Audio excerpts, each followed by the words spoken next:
when did you meet your wife? You met your wife in Mogilev? No, no. I was studying in city Lvov. This is a former Polish city. It's close to the Polish border. Yes. I was studied there, and I met her there. And we are married. We are married 43 years already. So what year were you married? What year did you marry? 1962. 62. July. It's more than 43. 43 and a half almost. Yes. And then after your marriage, where did you live? Lvov. In Lvov. Lvov, yes. And you got a job there? Yeah, I got a job, yes. In as an engineer? Yes, sir. Mm-hmm. And then when did you decide that you wanted to leave the Soviet Union? In 1979. 79. Yes. So we filed applications, everything, documents, but they refused us.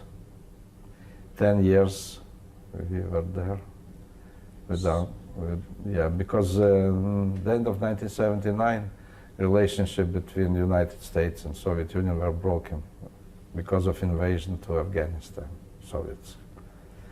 And they denied us to go. So 10 years we stayed there. In 1989, when Gorbachev came to power, was some big changes, so and we applied again, so got the permission and left the country. And when was your daughter born? 1963, December 30th, or soon, was her birthday. So soon after you were married, not too long after you were married. Yeah, more than a year. Yes. Yeah. And so she grew up really under the Soviet system for a while. Yes. And what about anti-Semitism that she experienced? Were there problems as far as she was concerned? Yeah, she experienced this when she got her job. She was looking for a better job. She couldn't. I experienced also. I will tell you one thing. When I filed documents, an application to go for a trip to another country. Here, as usual, you take a ticket and you are going, yes? Over there was not like this. So I applied to go to Romania, Yugoslavia, two countries. The Soviet authority assumed that these two countries are closer to capitalism than to communism. So, and they denied me.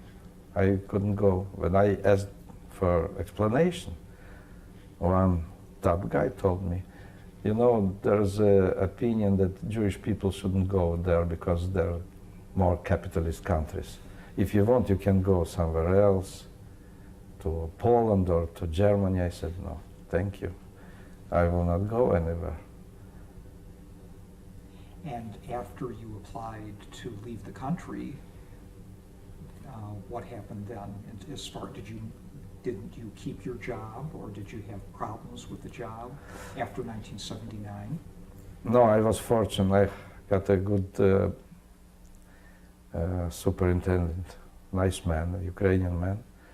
He knew that I applied to leave the country, and he said that if something will be wrong, you will not leave the country.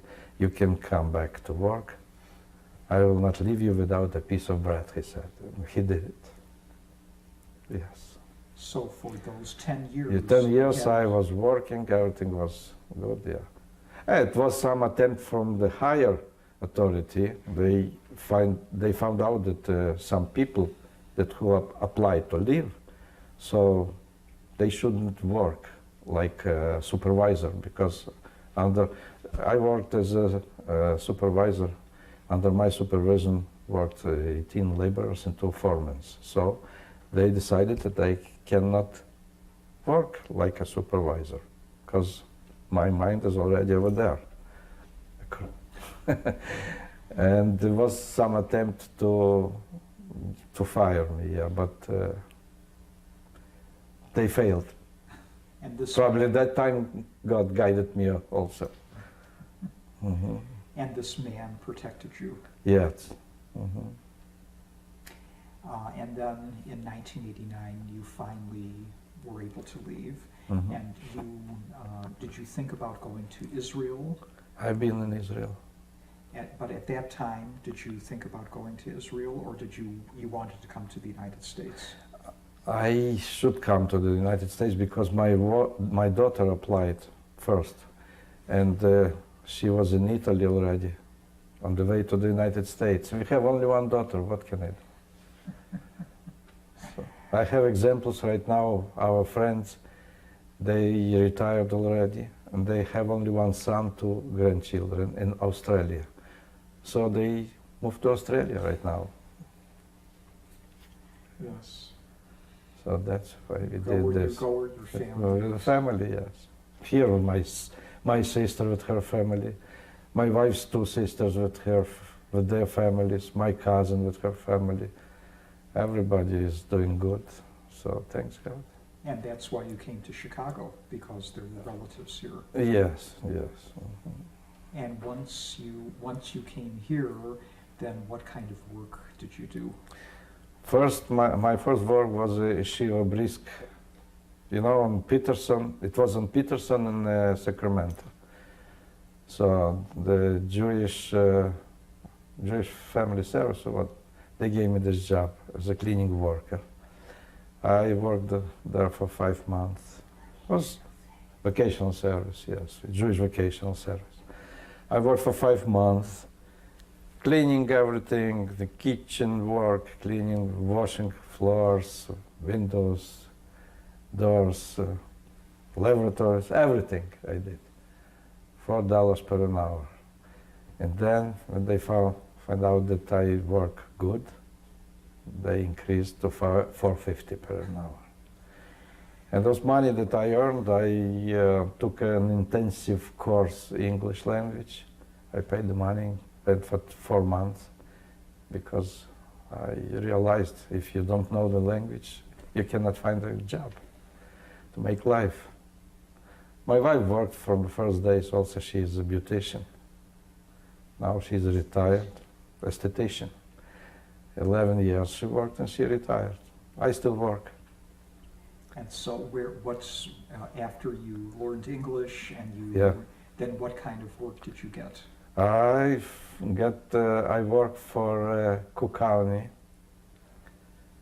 Highway Department as a highway engineer since that time, thanks God. Very good. Yes. I passed 2 exams to get this job, engineering job, and then they sent me to Springfield for an oral exam, Board of Education. So 6 professors from university examined me. They said that I'm excellent. They gave me a certificate, and I got the job as an engineer. Thanks God, I'm still there. And in this country, did you experience any anti-Semitism? Oh, God forbid, no. Nothing here. I left that country about this because we didn't feel over there equal to everybody, to people, Russian or Ukrainian, doesn't matter. Jewish people were always not equal to everybody. So I came to this country not to experience this, God forbid. And your mother passed away in Soviet Union, or she came here? No. Or? My mother and father passed away on Mogilov-Podolsk. They are buried there. 3 years ago I visited their graves, headstones, everything is. I hired a man over there, Ukrainian man. Sent him every year money, and he takes care of the graves, or the headstones, everything is fine. Because even now, there's vandalism. The vandals break the headstones. Some even use them